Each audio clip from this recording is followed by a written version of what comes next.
O Salmo 23 é um dos mais conhecidos e um dos mais amados no mundo todo. O Senhor é o meu pastor e nada me faltará. No versículo 5, lemos assim: preparas uma mesa perante mim na presença dos meus inimigos. Preparas uma mesa perante mim na presença dos meus inimigos. Eu gostaria que nós pensássemos nesta noite sobre o tema como se comportar na presença dos inimigos. Como se comportar na presença dos inimigos. Vamos orar. Ó Deus, obrigado porque Tu és o nosso amigo, nosso grande amigo, nosso melhor amigo. E agora, enquanto ouvimos a Tua palavra, nós oramos pedindo que a esclareças e a inculques em nosso coração. Que ela seja o norte dos nossos passos, que ela oriente os nossos passos, o rumo da nossa existência. Ajuda-nos, Senhor, a colocar toda a ênfase na Tua palavra e a Tua palavra na nossa vida. Nós oramos em nome de Jesus. Amém. No sábado, dia 5 de fevereiro deste ano, alguns manifestantes liderados por um vereador lá em Curitiba entraram num templo católico, Igreja Nossa Senhora do Rosário dos Pretos, no centro histórico de Curitiba. E entraram na igreja, não foi para adorar, para rezar, para orar, para cantar, nada disso. Entraram para protestar contra a morte do congolês Moise Kabagambe. Aliás, vamos fazer um parêntese aqui para perguntar, meus amigos, que sociedade louca é esta que estamos construindo? Em pleno século 21, Moise Kabagambe foi morto a pauladas. Note bem, a pauladas, como se fosse um bicho do mato, no dia 26 de janeiro de 2022. E não foi no interior da África, não. Foi numa das praias mais famosas daqui da cidade do Rio de Janeiro. Que sociedade é esta? Que valorização a vida está tendo, ou antes, que desvalorização. Bom, a partir dessa invasão da igreja, diversos protestos ocorreram em cidades do país, inclusive em Curitiba. O grupo da capital paranaense se organizou em um primeiro momento em frente à igreja, em uma das praças da região central da cidade. E no final do ato de protesto, parte dos manifestantes decidiu entrar na igreja logo depois de uma missa que era celebrada e entrou para gritar palavras de ordem. E o protesto gerou outros protestos, gerou reações contrárias por ter sido praticado dentro da igreja. Tudo isso, estou dizendo, para nos refrescar a memória, para lembrar a gente que parece que vivemos em um mundo em que temos que escolher um de dois grupos antagônicos: os amigos ou os inimigos. Parece que o mundo se dividiu nesses dois grupos, os amigos e os inimigos. E eu preciso admitir, e você comigo, que as redes sociais não têm ajudado. Pelo contrário, elas têm contribuído decisivamente para radicalizar ainda mais as posições tão radicais. O poeta Davi canta aos 4 cantos que o Senhor é o seu pastor. Ele, portanto, se coloca na posição de uma ovelha que é bem cuidada, uma ovelha que é bem alimentada, uma ovelha bem protegida. E no verso 5 ele fala: preparas uma mesa diante dos meus inimigos, preparas para mim uma mesa diante dos meus inimigos. E essa é a primeira coisa que eu quero destacar aqui. Inimigos. Confesso que nas minhas leituras pessoais eu já fui tentado a fazer um levantamento, especialmente da leitura dos Salmos, para ver quantas vezes a palavra inimigo aparece no livro dos Salmos. É impressionante, é decepcionante que alguém tenha tantos inimigos. E o salmista confessa, Salmo 66:12, por exemplo: permitiste que inimigos nos pisoteassem. Permitiste que inimigos nos pisoteassem.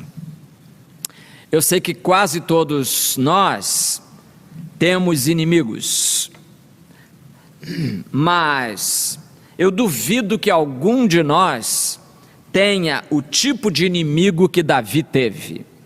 Davi enfrentou inimigos desde sempre, desde adolescente praticamente, desde que lutou contra o gigante Golias. Depois o seu próprio mentor, digamos assim, o seu protetor público, o rei Saul. O rei se volta contra ele e repetidamente tentou matá-lo. E o pobrezinho teve que viver fugindo a juventude toda. Os filisteus, grandes inimigos dos israelitas, tentaram matar Davi várias vezes. E na verdade, depois que se tornou rei, você diria: bom, depois que ele subir ao trono, ele está livre dos seus inimigos. Não estava, não esteve. Pelo contrário, todas as nações em derredor estavam tentando matá-lo e tentando destruir o povo de Israel. Então, para onde quer que Davi se voltasse, ele provavelmente encontrasse um inimigo. Para qualquer lado que olhasse, ele veria um inimigo. Alguns deles até mesmo dentro do seu próprio povo, como ele confessa. Ou seja, uma vida como essa pode gerar muita ansiedade. Eu acho que Davi tinha tudo para ser uma pessoa ansiosa, uma pessoa em pânico, uma pessoa descontrolada, porque ele tinha que estar alerta o tempo todo. Eu acho que o rei deve ser uma posição muito difícil, porque ele tem inimigos nos corredores do palácio, nos quartos, nas salas do palácio, e além da oposição pública que lhe é feita geralmente, ou seja, há muitos inimigos. Agora, parece que a dor maior do salmista é justamente constatar que os seus inimigos não eram tão estranhos como pode parecer à primeira vista, mas ele os reconhece de imediato, como ele escreveu no Salmo 55, versículos 12 a 14, onde ele diz assim: é você, meu igual, meu companheiro e amigo chegado. É você, meu igual, meu companheiro, meu amigo, aquele que comia na mesma mesa que eu. Pois é, uma irmã escreveu um livro, o título é muito longo, mas curioso. O título do livro é assim, olha: quando comecei a viagem para o céu, não esperava encontrar uma estrada pedregosa. quando comecei a viagem para o céu, não esperava encontrar uma estrada pedregosa. Pois é, a gente não espera, né? Quando a gente entra para o conjunto dos fiéis, para a comunidade eclesiástica, para a igreja, para o povo de Deus, a gente pensa, agora eu estou entrando no céu. Ainda não, ainda não. Você ainda vai ter que conviver com muita falsidade, com muita traição, com muita maledicência, com muita incompreensão. Vai ter que conviver sim, e todo o tempo da sua vida. Jesus disse que os crentes terão inimigos, e terão inimigos justamente por quê? Por causa da sua religião. E você sabe, segundo Jesus, qual é o endereço desses inimigos?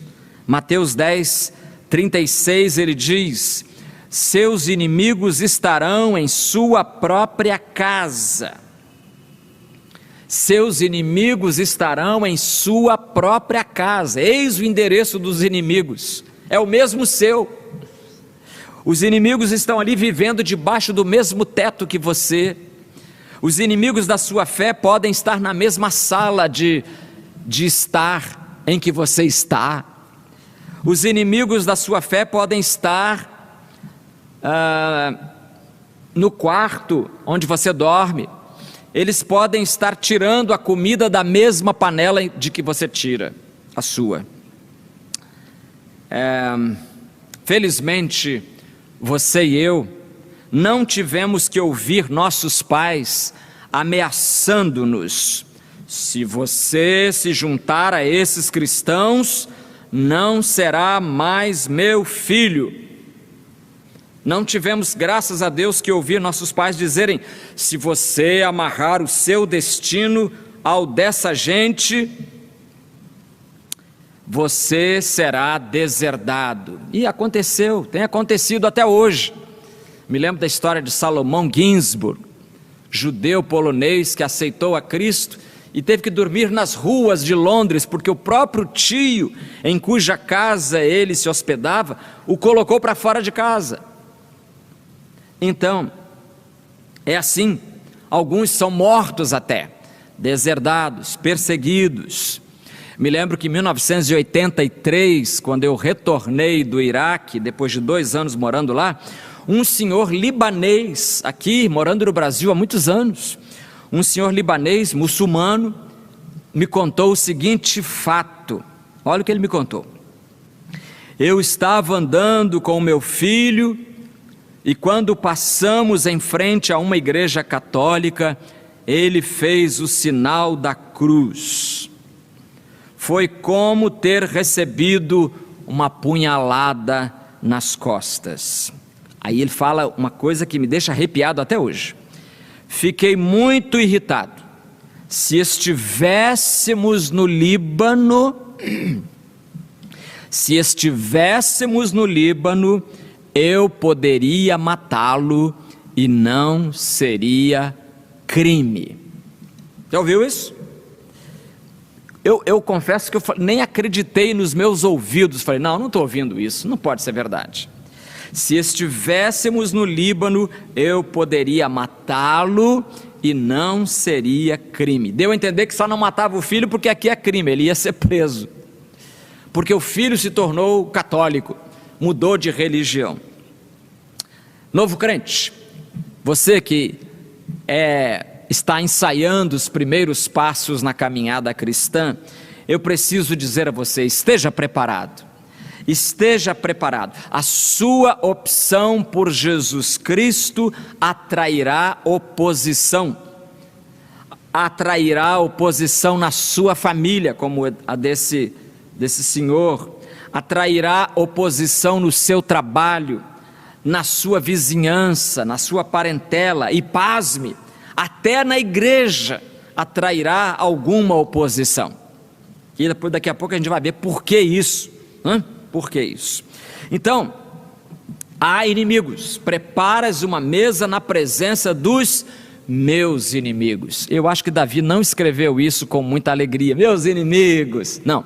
ele escreveu com tristeza, porque é muito ruim você ter inimizades, pessoas não gostarem de você. Você dá o seu melhor, mas elas não gostam, você vai fazer o quê? É o caso do salmista. Mas veja bem, eu dividi essa mensagem em 3 pontos. Os inimigos, foi o primeiro ponto. Os inimigos, só há inimigos, eles só existem no plural, porque existe a ação de um inimigo no singular. Um inimigo. Então, eu falei primeiro dos inimigos, que você vai encontrar até na igreja. Agora eu vou falar do inimigo, que provoca toda essa confusão em torno da sua vida e provocou em torno da vida de Davi também. Você lembra da parábola que Jesus contou? Uma parábola chamada o trigo e o joio. Parábola do trigo e do joio. Essa parábola está inserida num capítulo de Mateus, Mateus capítulo 13, em que Mateus registra 7 parábolas sobre o reino de Deus. E a primeira e a maior delas é a parábola do semeador. Mas em seguida ele conta a parábola do trigo e do joio. O reino dos céus é como um agricultor que semeou boas sementes em seu campo. Claro, fez a obra que ele tinha que fazer. Enquanto os servos dormiam, enquanto os seus empregados naquela fazenda dormiam, seu inimigo veio de noite, obra das trevas, coisa que não se faz às claras, mas às escuras. Enquanto os servos dormiam, seu inimigo veio, semeou joio no meio do trigo e foi embora. Quando a plantação começou a crescer, o joio também cresceu. Os servos do agricultor vieram e disseram a ele: o campo em que o Senhor semeou as boas sementes está cheio de joio.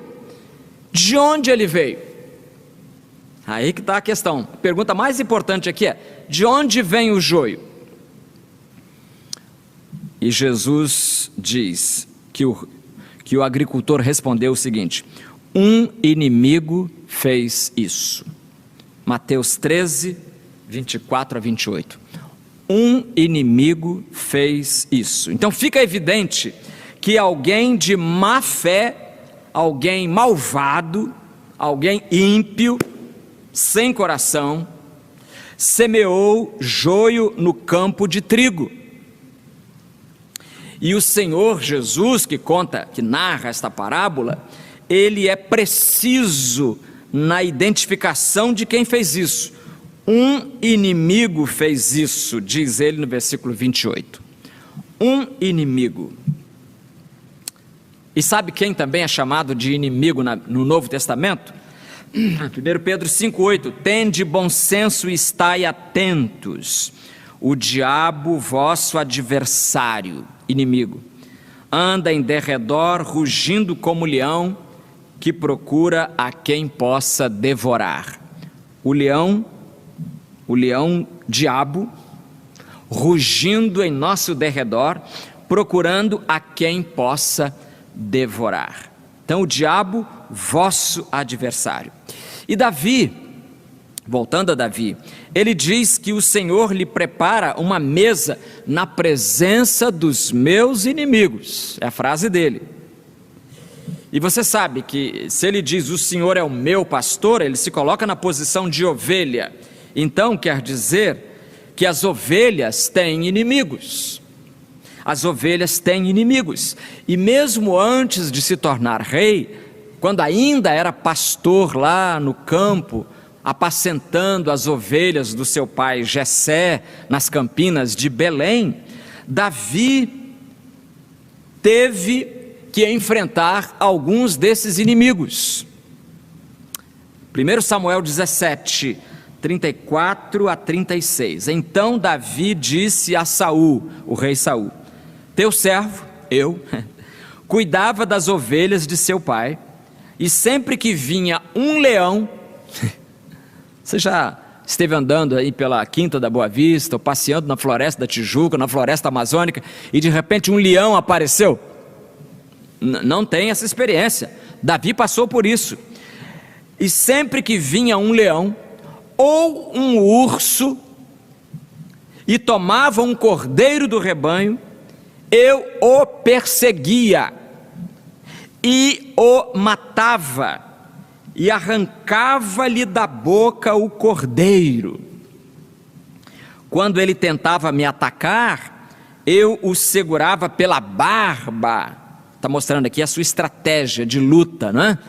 Ele não tinha força para peitar esses bichos brabos, mas ele tinha uma estratégia, ele sabia onde pegar para neutralizar a força daquele inimigo. Eu o segurava pela barba e o feria até matá-lo. O teu servo matava tanto o leão como o urso. Esse filisteu Golias, incircunciso, será como um deles. Ele afrontou os exércitos do Deus vivo. Isso não vai ficar por isso mesmo, como se dissesse isso, né? Então veja, leões, ursos, lobos, meus amigos, os inimigos são muitos e são fortes e são predadores implacáveis. Na verdade, o Novo Testamento, quando fala dos nossos inimigos, vai mostrar que os crentes não têm apenas um inimigo, mas tem vários. Por exemplo, Paulo escrevendo aos Coríntios, na segunda carta, 16:9, diz assim: ficarei em Éfeso, escrevendo para os Coríntios, estou aqui em Éfeso, vou ficar por aqui até a festa do Pentecostes, porque me foi aberta uma porta grande e promissora, e há muitos adversários. A obra do Senhor tem adversários. Quão ingênuos somos às vezes por pensar que porque estamos envolvidos na obra de Deus, que nós não teremos leões, ursos e lobos. Teremos. Então o Novo Testamento ensina que todo crente luta com uma pluralidade de inimigos. Na verdade, ele menciona 3 inimigos, pelo menos 3. Primeiro, um inimigo chamado carne. Isso está em Gálatas 5:17. Paulo escreve aos Gálatas: porque a carne luta contra o espírito. Luta aqui no sentido de faz guerra. E o espírito contra a carne. Eles se opõem um ao outro, de modo que não conseguis fazer o que quereis. E interessante que isso é versão antiga. As versões contemporâneas, como a nova versão transformadora e também a nova tradução na linguagem de hoje, em vez de carne, traduzem a natureza humana. Porque Paulo vai dizer também que a natureza humana é dirigida pelo pecado, e por isso ela luta contra o espírito. O espírito puxa para cima, a carne puxa para baixo. Então carne aqui não é corpo, quer dizer que morreu, acabou, não, aqui a carne é a natureza humana, é o nosso egoísmo, o nosso desejo de ser mais importante do que o outro, é o desejo de ser glorificado. Essa é a natureza humana, que é contrária ao espírito, é a carne. Mas temos um segundo inimigo, o inimigo chamado mundo. E lá em 1 João capítulo 2, primeira carta de João 2,15, nós lemos assim: não ameis o mundo. Peraí. Apóstolo João, o senhor está falando não ameis o mundo, mas João 3,16 diz: Deus amou o mundo, e agora? Eu vou amar o mundo como Deus amou, ou vou seguir a João que diz não ameis o mundo? Não ameis o mundo, nem o que nele há. Se alguém ama o mundo, o amor do Pai não está nele. Agora como é que resolve isso aí?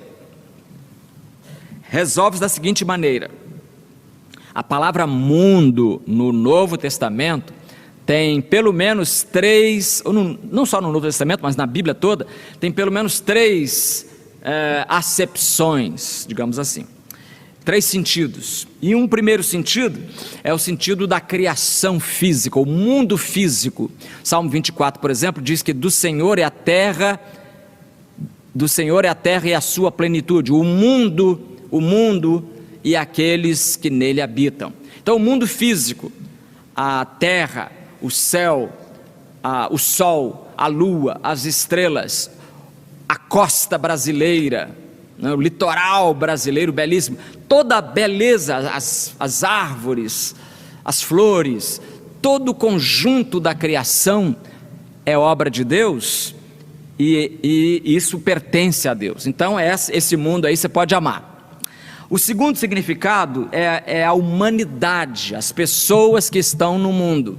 Às vezes a Bíblia fala de mundo querendo se referir às pessoas que aqui estão. Por exemplo, do Senhor é a terra e a sua plenitude, o mundo e aqueles que nele habitam. E aqueles que nele habitam. É aqui que entra João 3,16, porque Deus amou o mundo, ou seja, amou as pessoas que vivem neste mundo. Agora João, quando diz não ameis o mundo, está falando de um terceiro sentido, que é o sentido de o mundo como um sistema, gerado e gerido pela incredulidade. Gerado e gerido pela incredulidade. É quando João também diz em 1 João 5,19, o mundo jaz no maligno. O mundo jaz no maligno. O mundo está depositado no maligno. O mundo conta com o maligno para ser vitorioso. Nesse sentido. Então, nós temos o inimigo chamado a carne, o inimigo chamado mundo, nesse terceiro sentido, sistema gerado pela incredulidade, e nós temos um inimigo chamado, o óbvio, o diabo. 1 Pedro 5,8 que eu já li, tende bom senso e estai atentos, quer dizer, fiquem alertas, o diabo, vosso adversário, anda em redor. E eu acho isso interessante, porque o diabo não se atreve a atacar de frente, ele fica rodeando, ele fica dando piruada, ele fica dando sugestão, ele fica tentando, né? Anda em derredor, rugindo como leão que procura a quem possa tragar. Então temos a carne, o mundo e o diabo. Se você me perguntar qual dos três é o pior, eu confesso que vou ter dificuldade para responder, porque os três são ruins e os três querem a nossa ruína. Os três. Pois bem, eu falei de inimigos, falei de o inimigo, né? Tudo isso, os inimigos derivam de um, mas eu preciso terminar lembrando que nós podemos contar com um amigo. Podemos contar com um amigo. Salmo 23 diz: o Senhor é o meu pastor, nada me faltará. Então, o Senhor, sendo o nosso pastor, Ele nos supre de tudo, por isso nada nos faltará. E, por exemplo, Ele nos supre de alimento, deitar-me faz em pastos verdejantes. É uma festa para a ovelha, é um pasto verdejante. Ele me alimenta, Ele me dessedenta, guia-me pelas veredas da justiça por amor do seu nome, guia-me para águas tranquilas, guia-me para as águas tranquilas. O Senhor não só dá pastos verdes, como águas tranquilas para as suas ovelhas. Que mais? Ele também faz companhia, quando eu tiver de andar pelo vale da sombra da morte, não temerei mal algum, porque tu estás comigo. Então ele faz companhia, o Senhor está junto, o bom pastor está junto das suas ovelhas. Que mais? Ele me hospeda e me protege, preparas uma mesa perante mim, na presença dos meus inimigos, unges a minha cabeça com óleo, tudo coisa que o oriental fazia quando recebia uma visita, lavava o pé, passava óleo na cabeça, né? Enchia o copo dele de bebida, de água, de vinho, enfim, era uma boa recepção da parte do oriental. Que mais? Ele me hospeda e me protege, e Ele me mostra a sua misericórdia e a sua bondade de um modo permanente, não apenas esporadicamente, não apenas uma vez ou outra Ele é misericordioso para comigo, mas Ele está ao meu lado o tempo inteiro. Habitarei na sua presença para todo sempre, por longos dias, diz o hebraico. Então, na presença dos meus inimigos, significa que tais inimigos foram derrotados. Ou se esperavam a minha derrota, não terão esse prazer. Mas tudo isso depende da primeira frase: o Senhor é o meu pastor.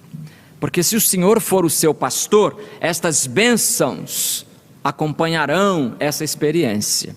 A bênção de ser suprido, de ser alimentado, de ser descedentado, de ser protegido, de ser guardado, enfim, e de receber demonstrações de misericórdia. Quando o crente é adotado no rebanho do bom pastor, ele se torna protegido contra os inimigos. Lembra a palavra de Jesus? Jesus disse: as minhas ovelhas ouvem a minha voz e eu as conheço, e elas me seguem, e dou-lhes a vida eterna, jamais perecerão, e ninguém as arrebatará da minha mão. Ninguém as arrebatará da minha mão. Então minha pergunta para você nesta noite é: você quer ficar livre dos seus inimigos? Quer que uma mesa seja preparada para você diante dos seus inimigos? Então torne-se ovelha do pastor Jesus, do bom pastor que Ele é. E eu pergunto, você já é amigo ou inimigo de Deus? Abra o seu coração e deixe o Senhor Jesus dirigir a sua vida. Pai Celestial, nós te louvamos porque estamos pensando os pensamentos da Tua Palavra, estamos meditando nela, e nós pedimos que esta nova semana que se descortina diante de nós, seja, Senhor, uma semana de vitórias sobre os muitos inimigos da nossa fé, que nós possamos resistir a todos os ataques covardes do inimigo, permanecermos inabaláveis diante de Ti e com a Tua força. Oramos em nome de Jesus. Amém.